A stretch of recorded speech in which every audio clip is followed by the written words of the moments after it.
Pernah nggak sih Anda ngerasa ada yang aneh gitu pas lagi ngobrol sama orang? Aneh gimana tuh maksudnya? Ya, kata-katanya sih kedengeran oke, meyakinkan banget malah. Tapi kok eh, feeling kita bilang ada yang nggak beres gitu. Atau mungkin senyumnya kerasa hampar. Atau ada getaran aneh di suaranya. Kayak ada yang nggak nyambung aja gitu. Wah, iya ya. Perasaan kayak gitu tuh eh, seringkali ada dasarnya loh. Komunikasi kita kan emang nggak cuma soal kata-kata doang. Ada dunia nonverbalnya juga. Maksudnya kayak ekspresi muka, gerak badan gitu ya? Nah, iya. Ekspresi wajah, gerak tubuh, nada suara. Itu semua bisa aja nggak sinkron sama apa yang diucapin. Dan justru di situ tuh, di ketidakselarasan itu, sering banget pesan yang sebenarnya malah kesimpan. Ah, oke. Ketidakselarasan ya. Dan kayaknya itu ya fokus pembahasan kita hari ini. Tepat sekali. Kita bakal coba ngulik lebih dalam soal tanda-tanda yang bertentangan ini dalam interaksi kita sehari-hari. Pas omongan beda sama yang ditunjukin badan atau suara. Sumbernya nih dari bab 7 buku The Art of Reading Minds-nya Henrik Fexeus, judul babnya juga pas banget, menjadi pendeteksi kebohongan manusia. Tanda-tanda kontradiktif dan artinya. Nah, tapi ini penting banget nih, perlu kita garis bawahi dari awal. Tujuan kita ngobrolin ini tuh bukan buat ngelatih Anda jadi kayak mesin pendeteksi bohong ya. Sumber kita juga nekenin banget soal ini. Oke, jadi bukan buat jadi detektif dadakan gitu ya. Bukan, bukan. Ini lebih ke arah gimana caranya kita bisa lebih peka, lebih sadar aja, kalau komunikasi itu ternyata, wah, kompleks banget. Biar kita paham apa sih yang terjadi kalau kata sama bahasa tubuh itu tabrakan. Betul, setuju banget. Jadi misi kita lebih ke memahami pesan keseluruhan yang orang sampaikan ya, bukan cuma yang di permukaan aja. Anggap aja ini kayak usaha ngertiin dinamika yang nggak kelihatan dalam percakapan. Oke deh, yuk kita mulai bedah ini. Pertama-tama nih, perlu kita samain persepsi dulu. Kebohongan yang dimaksud di bab ini tuh apa sih? Soalnya kan nggak sesederhana bilang sesuatu yang salah aja kan? Iya, bener. Vexius ngasih definisi yang cukup spesifik ya buat konteks ini. Jadi, bohong di sini artinya itu tindakan ngomong nggak bener dalam situasi yang sebenarnya nggak bisa diterima secara sosial atau budaya. Nggak diterima ya? Iya, dan biasanya tujuannya buat keuntungan pribadi. Terus yang paling penting nih, si pembohong ini sadar banget kalau dia lagi nggak ngomong jujur. Oh, oke. Jadi beda ya sama yang kayak bohong putih atau basa-basi gitu? Nah, itu dia. Beda. Kayak misalnya kita ditanya kabar, jawabnya baik, padahal lagi pusing 7 keliling. Itu kan kayak, ya udah, kesepakatan sosial aja gitu. Iya, iya, nggak dianggap bohong serius lah ya. Betul. Fokus bab ini lebih ke bohong yang disengaja. Ada niatnya, dan mungkin ada konsekuensinya juga. Nah, dalam konteks ini, Fixius itu ngebagi jadi 2 jenis utama. Pertama, klaim verbal yang emang salah secara fakta. Contohnya gimana tuh? Kayak di buku disebutin ngaku menang tanding tenis, padahal aslinya kalah. Itu kan jelas ngasih fakta keliru. Oke, itu jelas bohong soal fakta ya. Terus yang kedua? Yang kedua ini lebih halus nih, yaitu nyembunyiin atau malsuin emosi. Malsuin emosi. Kayak gimana tuh? Misalnya, kita dikasih hadiah, tapi nggak suka. Terus kita pura-pura seneng banget, padahal dalam hati kecewa. Nah itu dia. Ah, iya, iya. Sering kejadian tuh kayaknya. Si pemenang kan boleh tuh nangis terharu, emosinya meluap-luap. Iya, bebas ya dia mau ekspresi gimana. Tapi coba lihat runner-up-nya.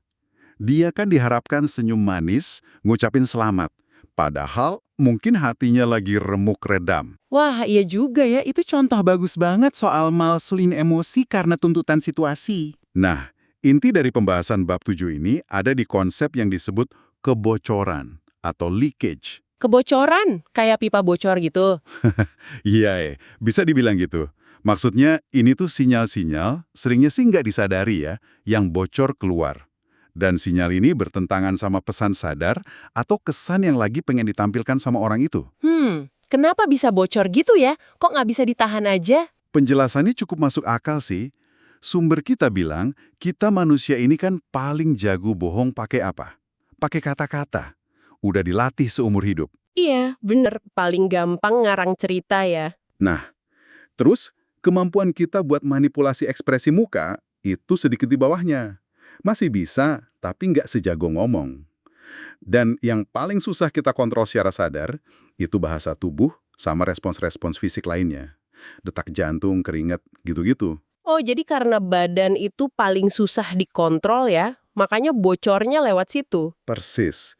Jadi, pas ada konflik di dalam diri antara jujur sama bohong, si kebenaran ini sering nemuin jalan keluarnya lewat jalur yang kontrol sadarnya paling lemah, yaitu badan kita. Kebocoran ini sebenarnya ya, manifestasi dari konflik antara jujur dan bohong di dalam diri orang itu. Ini nunjukin kenapa kita perlu lihat lebih dari sekedar kata-kata aja. Ada satu ide menarik nih dari Robert Rivers yang disebut juga di buku. Katanya kalau seseorang berhasil ngeyakinin dirinya sendiri kalau bohongnya itu bener. Oh, iya, soal self-deception itu ya. Iya. Nah, kalau dia udah berhasil nipu dirinya sendiri, kebocoran sinyal nonverbal ini bisa jadi hilang sama sekali. Kayak anak kecil nyembunyiin kue, kalau dia benar-benar yakin nggak ngelakuin, dia mungkin nggak bakal nunjukin tanda gugup. Wah, itu nunjukin dalam banget ya hubungan antara pikiran, keyakinan sama badan kita. Tapi balik lagi ke kebocoran yang lebih umum terjadi nih. Gimana caranya kita bisa lebih peka? Apa aja tanda-tanda kontradiktif yang perlu diperhatiin? Tapi sebelum kita rinci satu-satu, ada peringatan yang ini penting banget. Diulang-ulang terus di sumbernya. Apa tuh? Kayaknya krusial nih ya. Banget. Jadi tanda-tanda yang bakal kita omongin ini kayak perubahan ekspresi, gelisah, nada suara naik, itu lebih pas kalau diartikan sebagai indikator adanya stres. Stres ya, bukan pasti bohong. Kan aja dulu ya. Iya, konteks itu jadi kunci utama di sini. Vexius ngasih contoh bagus deh. Ada pengusaha diwawancara di bandara, dia nunjukin banyak banget tanda gugup. Tangan keringetan, gelisah, nggak mau lihat mata. Kesimpulan awal, wah jangan-jangan dia bohong nih soal bisnisnya. Terus ternyata? Ternyata, dia itu punya fobia terbang yang parah banget. Stresnya ya dari situ, bukan dari topik wawancaranya. Nah, bahaya kan kalau langsung nyimpulin dia bohong. Wah iya bener, bisa salah sangka fatal ya. Ini juga nunjukin pentingnya, baseline ya. Perilaku normal orang itu gimana? Nah itu dia. Kita nggak bisa nilai satu perilaku itu aneh atau mencurigakan kalau kita nggak tahu gimana dia biasanya pas lagi santai, lagi normal. Mungkin teman kita emang tipe yang kalau ngomong tangannya gerak terus, atau suka dehem-dehem. Ya itu baseline-nya dia. Betul. Yang perlu diperhatiin itu justru perubahan dari baseline itu. Dan lagi, kita perlu cari pola. Kumpulan beberapa tanda yang nggak sinkron, jangan cuma ngandelin satu tanda aja. Oke, paham. Jadi lihat konteks, tahu baseline-nya, dan cari polanya. Sip. Nah, kita mulai dari mana nih? Muka dulu kali ya? Boleh. Muka kan yang paling sering kita lihat ya. Kita udah pernah bahas juga kan, bedanya ekspresi asli sama palsu. Ekspresi asli itu sering ngelibatin otot yang susah dikontrol sadar, kayak di sekitar mata. Senyum palsu misalnya, sering cuma narik mulut aja, tapi matanya nggak ikut senyum. Iya, ingat tuh. Terus buku ini juga nyebutin, ada 3 cara orang biasanya ngatur ekspresi mukanya pas lagi nyembunyiin sesuatu. Apa aja tuh? Ada kualifikasi, modulasi, sama falsifikasi. Istilahnya agak teknis ya, maksudnya gimana tuh? Kalau kualifikasi itu kayak nambahin senyum tipis pas lagi marah, biar kelihatan lebih halus gitu. Oke, kalau modulasi? Modulasi itu ngurangin atau malah ngelebain intensitas ekspresi. Misalnya, kelihatan sedih dikit padahal aslinya sedih banget. Atau sebaliknya. Sit. Nah, yang terakhir, falsifikasi. Ini kayaknya yang paling bohong ya? Iya, ini yang paling berat usahanya. Ada 3 jenis lagi. Simulasi itu pura-pura ngerasain emosi yang sebenarnya nggak ada. Netralisasi itu nyembunyiin emosi total, muka datar gitu. Terus masking, ini nutupin emosi asli pakai emosi lain. Misalnya, nutupin rasa takut pakai ketawa. Wah, kompleks juga ya cara orang mainin ekspresi muka. Tapi kenapa sih susah banget malsuin ekspresi itu? Ada beberapa alasan menarik nih. Pertama, ya kita sering nggak tahu persis muka kita tuh kayak gimana pas lagi ngerasain emosi tertentu secara alami. Kan nggak bisa ngaco terus. Haha, iya juga ya. Kedua, secara saraf gitu ya, bagian bawah muka kita, mulut, rahang, itu lebih gampang dikontrol pakai kemauan sadar dibanding bagian atas, mata, dahi, alis. Makanya, area mata sama alis ini sering jadi jendela bocornya emosi yang sebenarnya. Nah, ini nih nyambung ke salah satu fenomena yang menurut saya, wah, ini menarik banget. Ekspresi mikro, Ah ya, micro expressions. itu kan kayak kilatan ekspresi muka utuh, nunjukin emosi asli, tapi cepet banget munculnya. Kurang dari 1/25 detik katanya. Terus langsung ditutupin lagi sama ekspresi lain. Betul banget. Ekspresi mikro ini ibaratnya kayak bocoran informasi emosi yang paling murni, paling nggak ketahan. Dia ngungkapin perasaan yang lagi diusahain buat ditekan atau disembunyiin. Munculnya ekspresi mikro ini jadi sinyal kuat, ada konflik batin atau emosi terpendam. Tapi sama kayak tanda stres lain tadi ya, dia nggak ngasih tahu kenapa emosi itu ditekan. Tepat, bisa jadi karena bohong, bisa jadi karena nggak enak sama orang lain, karena aturan sosial atau alasan pribadi aja. Nggak otomatis berarti bohong. Dan karena cepet banget, susah ya nangkepnya kalau nggak latihan. Susah banget secara sadar. Tapi katanya sih, kepekaan terhadapnya itu bisa dilatih. Oke, menarik banget soal ekspresi mikro ini. Nah, abis muka, gimana soal mata? Kan banyak banget tuh mitos soal mata sama kebohongan. Ya, klise paling umum kan, orang bohong nggak berani natap mata. Padahal, Peksius ngutip banyak penelitian, justru bilang sebaliknya bisa kejadian loh. Pembohong yang pinter dan sadar sama klise ini malah bisa jadi sengaja natap mata lebih intens dari biasanya. Buat apa? Ya, biar kelihatan lebih jujur, lebih meyakinkan. Strategi juga itu. Wah, jadi kebalik ya malah. Jadi bukan soal natap atau enggak, tapi lebih ke perubahan dari kebiasaan dia natap mata gitu. Nah, itu intinya, perubahan dari pola normalnya dia. Terus, perhatiin juga kalau dia ngindarin tatapan mata, tapi kok nggak pas gitu situasinya. Wajar kan kalau kita agak buang muka pas malu, sedih, atau ngerasa bersalah. Iya, wajar lah itu. Tapi kalau ada orang ngomongin topik yang harusnya bikin malu, tapi matanya lurus aja natap kita, nggak ada ngehindar sedikit pun, itu justru bisa jadi tanda. Mungkin dia terlalu fokus ngontrol biar kelihatan jujur. Pupil mata juga bisa ngasih petunjuk halus loh. Ngakunya tertarik banget sama sesuatu, tapi pupil matanya malah ngecil, padahal cahayanya stabil. Itu kan nggak sinkron antara kata sama respon badannya. Terus ada juga soal kedipan mata ya, dari Desmond Morris itu. Iya, kedipan yang durasinya lebih lama dari biasanya, itu bisa jadi kayak upaya bawah sadar buat nutup diri sejenak dari situasi yang nggak nyaman. Termasuk pas lagi bohong mungkin. Buku ini juga nyinggung sedikit soal model EAC, Eye Accessing Cues, yang ngaitin arah gerakan mata sama cara mikir itu loh. Oh, yang dari NLP itu ya? Kalau lihat ke kanan atas berarti lagi ngarang, kalau ke kiri atas lagi ingat gambar gitu kan? Iya, yang itu. Kadang dipakai buat debak orang lagi ngarang cerita bohong atau nginget beneran. Tapi, nah ini penting banget nih sumber kita ngasih peringatan keras soal EAC ini. Model ini banyak banget kritiknya, nggak terbukti akurat secara ilmiah, banyak pengecualiannya. Nggak efektif buat bohong yang udah disiapin matang-matang dan nggak berlaku buat semua orang. Jadi, jangan dijadiin patokan utama deh, bahaya. Setuju. Klise nggak berani natap mata itu mungkin akarnya dari ide EAC ini kali ya. Mikirnya kalau lagi ngarang cerita bohong, matanya gerak-gerak aneh jadi susah natap lurus. Pokoknya hati-hati banget lah sama EAC ini. Mendingan diabaikan aja malah. Oke, sip. Nah, kita geser dari muka dan mata. Gimana soal bahasa tubuh keseluruhan? Tangan, postur? Ada yang namanya ilustrator. Itu gerakan tangan spontan yang nemenin omongan kita. Buat nekenin, ngegambarin bentuk, nunjukin arah. Iya, yang gerak-gerak tangan pas ngomong itu tuh. Nah, pas beban kognitif kita lagi tinggi, misalnya pas lagi mikir keras, buat ngarang cerita bohong yang konsisten, otak kan sibuk banget tuh. Akibatnya, energi buat bikin gerakan ilustrator ini seringnya jadi berkurang. Gerakan tangannya jadi lebih kaku atau lebih sedikit dari biasanya. Wah, menarik ya. Beban pikiran bisa bikin gerakan jadi kaku gitu. Terus soal gestur klasik hidung Pinocchio. Beneran nggak sih garuk hidung itu tanda bohong? Haha, ini sering ditanyain ya. Fleksius ngasih penjelasan yang lebih dalam sih. Menurut dia, respons naluriah pas nahan sesuatu termasuk bohong itu bukan langsung ke hidung, tapi lebih ke dorongan bawah sadar buat nutup mulut. Kayak pengen nahan kata bohongnya biar nggak keluar gitu. Oh, jadi aslinya mau nutup mulut ya? Iya, tapi kan kalau nutup mulut langsung gitu kan kentara banget ya. Nah, dorongan ini sering dialihkan secara nggak sadar ke area muka lain yang aman disentuh. Hidung, telinga, dagu, atau benerin kacamata. Jadi nyentuh hidung bisa jadi bagian dari pola itu, tapi... Tapi harus dilihat konteksnya. Berulang nggak? Ada tanda lain nggak? Bukan otomatis kesimpulan gitu aja. Oke, masuk akal. Kalau postur badan gimana? Bisa ngasih sinyal juga? Bisa banget. Orang yang lagi usaha keras kelihatan tertarik atau setuju, padahal aslinya enggak, itu mungkin badannya secara nggak sadar agak menyusut.